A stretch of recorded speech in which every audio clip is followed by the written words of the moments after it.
Hey guys, welcome back to another video. I'm sorry about the noise in the background, but today is gonna be a bee fun day with Ron Bastin. Yay, and I'm also getting my bees today. Now today is probably gonna be the most bees I'm ever gonna see in my whole entire life. Cause I mean he's a commercial beekeeper, so I mean he's gonna have a lot of hives. But anyways, let me stop talking, let's just get straight to it. You're like this, isn't it? Yeah, I know. Our mouth guards never come off. Wow. Our mouth guards are fastened to the skids.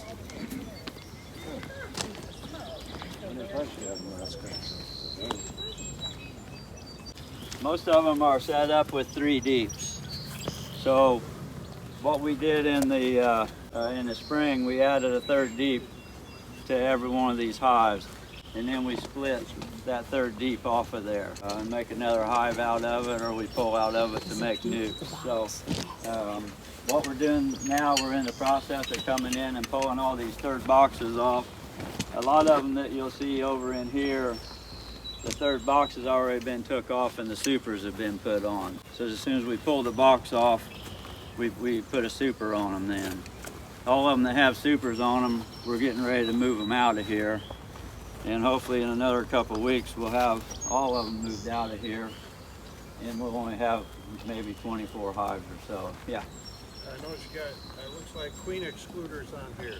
Yeah, these boxes. How are you managing those? These boxes right in here, these are our finishers. These are our finishers where we're raising queens. So they're queen right hives.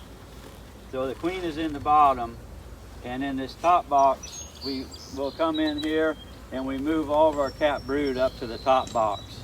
And then we put our cell bars in here when we're making our queens. So this first set up here, these first 3 skids, a lot of them have queen excluders on them, and those are what we're building our cells in. That's what we're going to do first, is we're going to put a couple of our cell bars into these hives. So right now we draft queens. We draft about every other day right now. And these 2 boxes over here, this is a starter. So when we draft a queen cell, or when we draft a bar up, we come out here and we make these starter boxes. And in this starter box, we have a feeder, and then we have a couple frames of drawn out comb in there, and we'll come out into our hives and we'll pull a couple frames of what we call pearl out of the hive, and that's a frame that has not too many eggs, but it has a lot of larvae where the bees are packing the royal jelly into the cells for the larvae. And we find the queen, of course, and keep her in the hive. We'll shake a couple frames of those pearl bees into this box, and then we'll pull out 4 or 5 frames of frames that have capped brood on it, and we'll shake those bees into this box as well. You don't put the pearl frames in there, you put those back. We put those back into the hive. We just want the bees. You want the bees that are in the mode of making royal jelly. Making royal jelly, okay. Yep.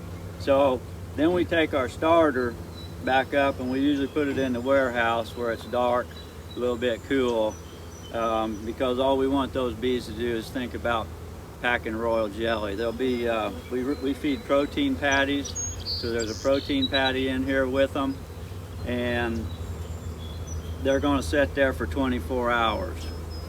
After 24 hours, then we come out here to one of our mother hives, and we're going to pull a frame of larvae out, and we take it back up, and then we go in and graft the larvae out of that frame, and we put it into our cell cups that I'm going to show you here. I might be able to pull out an older one here and show you what they're doing on it.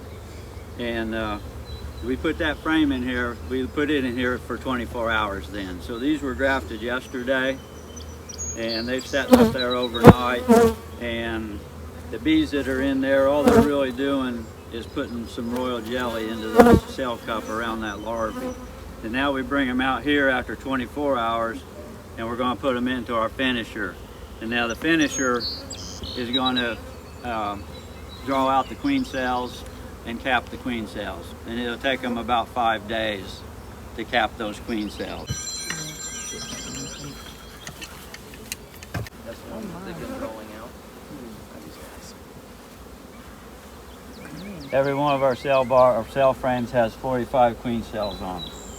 Oh wow. And when did those went in there yesterday? This is a number 1. These went in there probably 4 days ago, 3 or 4 days ago. Yeah, they'll draw those cells out real quick toward the end. You also notice we got a feeder in here.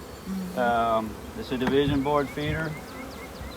All of our top boxes will have them. These boxes also have them because this box is going to come off of there.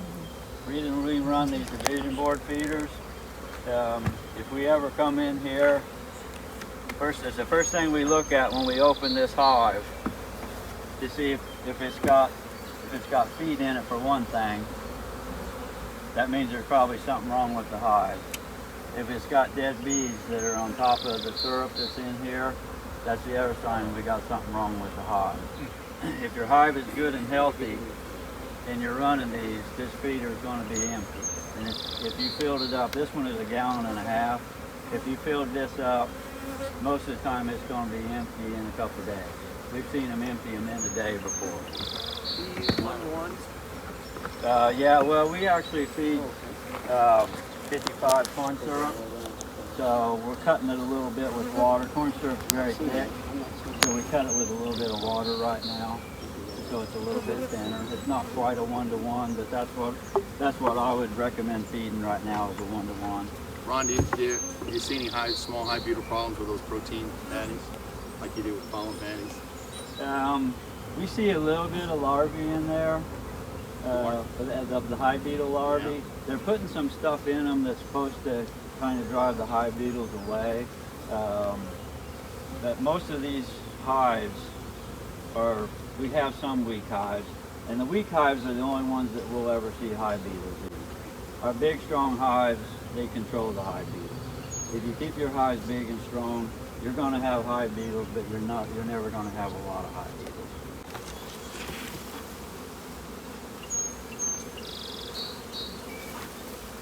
So these, when we made these finishers up, we fed them real good. They got a little bit of syrup left. We're going to dump it into the bottom one when he comes out. So what we have in this box, we have a couple frames of honey on the outside, and then cap brood. It's all cap brood on the inside. So we have bees that are up here that are taking care of this cap brood. Yep, so they make one. And those are the bees that we want to finish our cells. So we have cap brood, we have brood that's opening, bees that are emerging, but those are the bees that are going to finish our cells for us. Hey guys, I'm using my dad's phone right now. Thank you, Dad, for letting me use your phone. I have to use his phone because my phone keep on dying. But we're still at Ron's Bastin Honeybee Farm. And I'm going to be getting my bees today, which is very exciting. I also have a haircut today, so we'll probably have to take them home and then go get my haircut. But we're about to be around a swarm, and I want to show you guys. Okay, so here's the swarm. I love this noise. There's actually 2 swarms. Now, Ron has about 300 and something beehives. He probably has more than that. I'm sure he does. I mean, look at all of them. And it looks like there's only a few, like there's 1 on each, but it's actually 4 on each. 4. Uh-oh. And, okay, there's 4. So he has a lot of beehives. And that's why he has his own store, because he's a professional beekeeper.